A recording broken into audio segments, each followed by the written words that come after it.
Olá, sejam todos bem-vindos. Eu sou Ana Paula, advogada, e integro a equipe da Gerência Regulatória e Institucional da Taesa. Olá, eu sou o Davi, sou advogado, também integro a equipe regulatória da Taesa.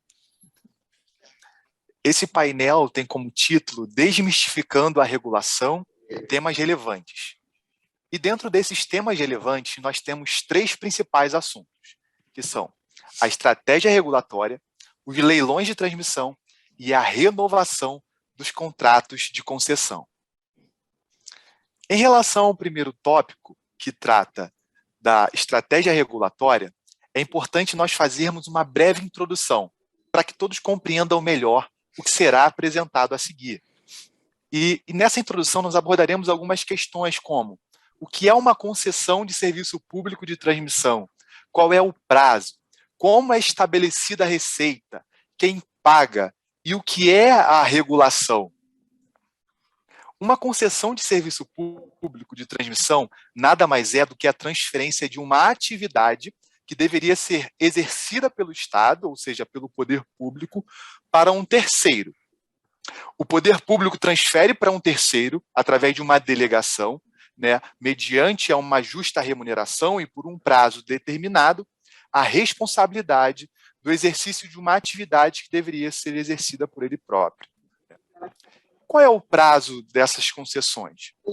Então, no caso das transmissoras, o prazo, de acordo com a legislação, é de 30 anos, podendo ser renovados por mais 30. Davi, entendi. E como é estabelecida essa remuneração?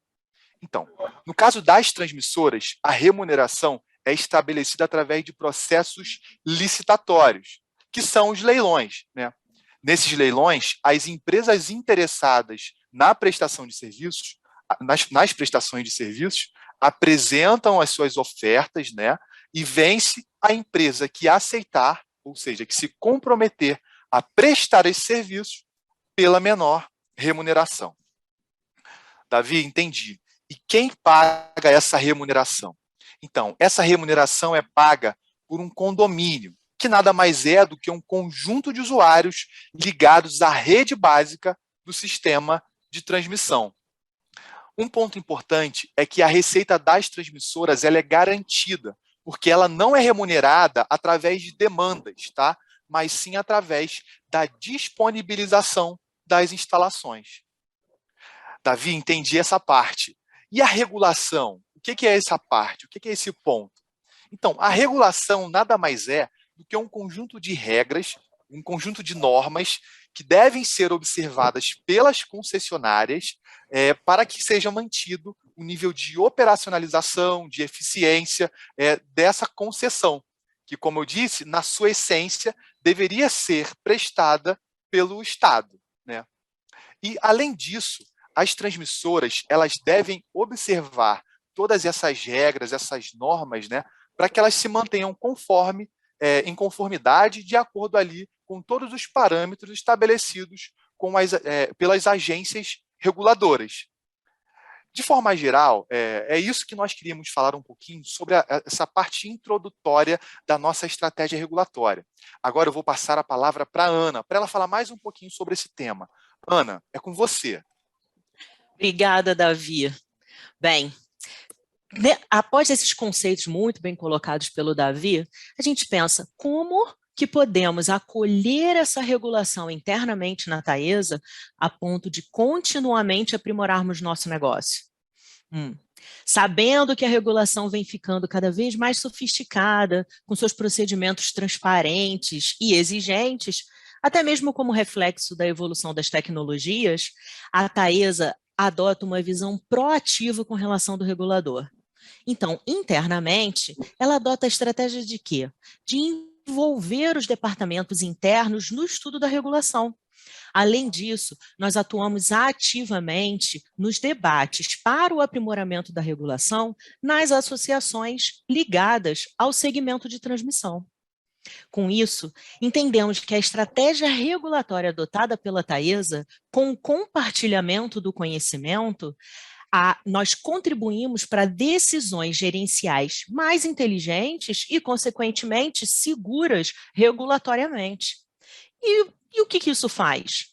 Isso contribui para a manutenção da eficiência e da conformidade regulatória ao longo do contrato de concessão.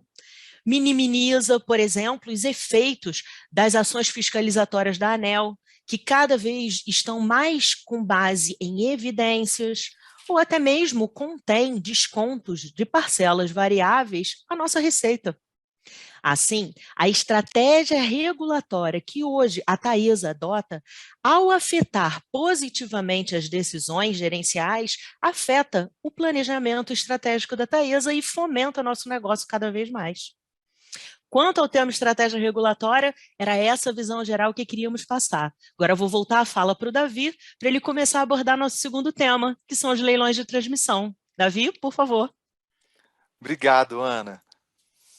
Em relação ao segundo tema, que trata dos leilões de transmissão, é importante nós reforçarmos o conceito, né, do que é um leilão de transmissão. De maneira bem direta, um leilão de transmissão nada mais é do que um procedimento administrativo pelo qual o poder concedente escolhe a proposta mais vantajosa para a coletividade. E qual é o objetivo? No nosso caso, o objetivo é a contratação de uma empresa para prestar o serviço público de transmissão. Além disso, essa empresa contratada, ela se compromete a construir, a operar, a manter todos os ativos. Davi, entendi. E como funciona esse procedimento na prática? Tudo começa na empresa de pesquisa energética, que é a EPE. Ela é responsável por fazer o planejamento a médio e longo prazo. Depois disso, o processo vai para o Ministério de Minas e Energia, que é o MME. Ele é responsável por definir quando ocorrerão os leilões de forma geral. Após isso, o processo vai para a Agência Nacional de Energia Elétrica, que define todos os termos do leilão, realiza o cálculo da receita anual permitida e dos investimentos. Após essa etapa, o processo vai para uma consulta pública, onde a sociedade, os agentes, os investidores têm a oportunidade de conhecer e se manifestar a respeito daquilo que está sendo proposto. Depois disso, o processo vai para o Tribunal de Contas da União, que é o responsável também por analisar e também pode apresentar a sua manifestação acerca do processo licitatório.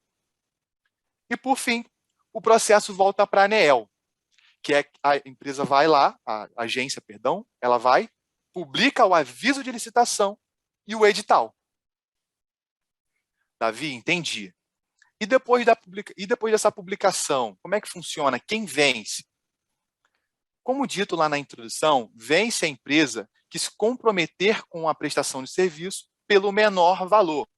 Ou seja, a empresa que ofertar a menor receita anual permitida, a RAP, e atender a todos os pré-requisitos editalícios, vence a licitação.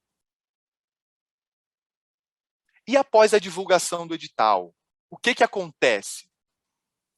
Então, nesse momento, nós podemos dividir em 4 principais marcos, que é o momento de inscrição, quando as empresas manifestam a sua intenção em participar do certame, a sessão pública, que é quando as empresas comparecem presencialmente, para que elas ofertem ali as suas propostas financeiras, o momento de habilitação, que é quando as empresas devem comprovar documentalmente a sua capacidade técnica, jurídica, financeira, enfim, trabalhista, entre outras, que ela tem condições de conduzir aquela concessão.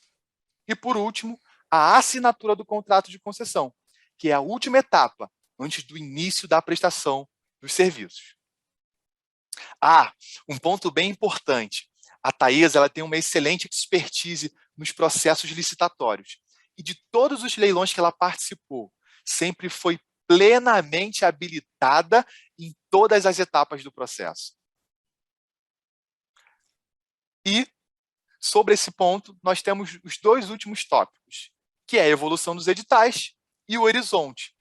Em relação à evolução dos editais, nós temos observado um aumento da concorrência nos leilões. E, para isso, a Agência Nacional de Energia Elétrica ela tem criado mecanismos de proteção para que a finalidade dos leilões seja atingida, que é contratar uma empresa para prestar o serviço público.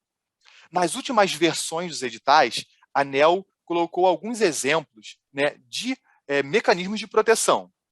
Colocamos dois aqui, que são a restrição da venda dos ativos.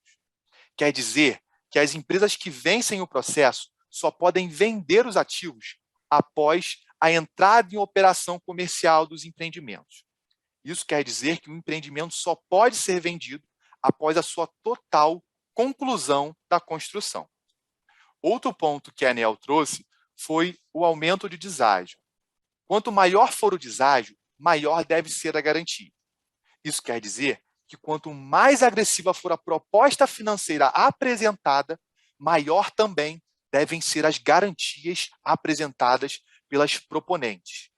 Essas garantias também têm um papel de cobrir possíveis penalidades por descumprimento às normas editalícias. Em relação ao horizonte, nós temos o PDE, que é o Plano Decenal de Expansão de Energia, um documento elaborado pela empresa de pesquisa energética. Nele é demonstrado o horizonte dos próximos 10 anos da expansão de todo o setor. De acordo com o PDE 2030, existe uma expectativa de investimentos só em outorgas nos termos de 50 bilhões de reais, sendo que, já para esse mês de dezembro, temos um leilão com investimentos em torno de 2,9 bilhões e um leilão já previsto para o próximo ano, né, para o primeiro semestre de 2022, com investimentos na casa de 9,5 bilhões de reais. Então, em relação aos leilões, é isso que nós queríamos falar um pouquinho para vocês hoje. E agora a gente vai para o nosso último tema, que é a renovação dos contratos de concessão. Eu vou passar novamente a palavra para a Ana, para que ela dê o fechamento. Ana, é com você. Obrigada novamente, Davi. Bem, a gerência regulatória, além de apoiar os estudos com relação aos leilões de transmissão, nós também apoiamos os estudos com relação à renovação dos contratos.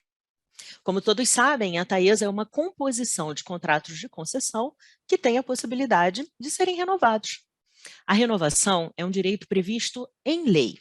A lei aborda os procedimentos iniciais com relação à possibilidade da renovação e delega competência à Agência Nacional de Energia Elétrica e ao Ministério de Minas e Energia a edição das regras específicas para a renovação dos contratos. O procedimento inicial previsto em lei determina que a transmissora que tiver interesse em renovar o seu contrato deverá apresentar um requerimento específico para esse fim em até 36 meses antes do término do seu contrato. Em contrapartida, o poder concedente deverá manifestar com relação a esse pedido da transmissora em até 18 meses antes do fim do contrato. Esse direito, além de estar previsto em lei, também está contido nas cláusulas contratuais dos contratos de concessão.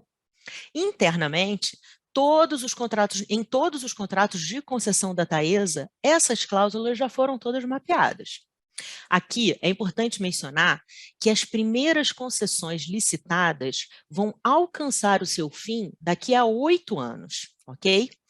E o término final desses contratos também envolvem outras atividades, a exemplo do levantamento dos ativos não amortizados ou não depreciados, a fim de que busquemos eventuais indenizações que ainda se fizerem devidas.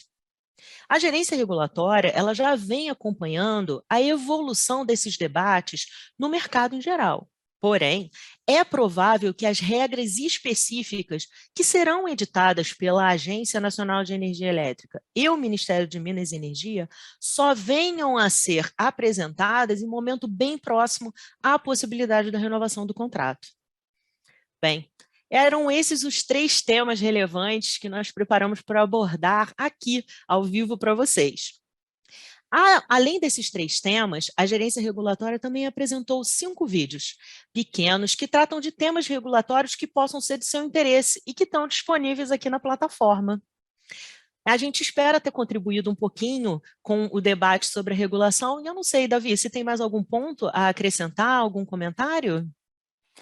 Não, Ana, excelente. É isso, eu agradeço aí pela participação de todos e até a próxima.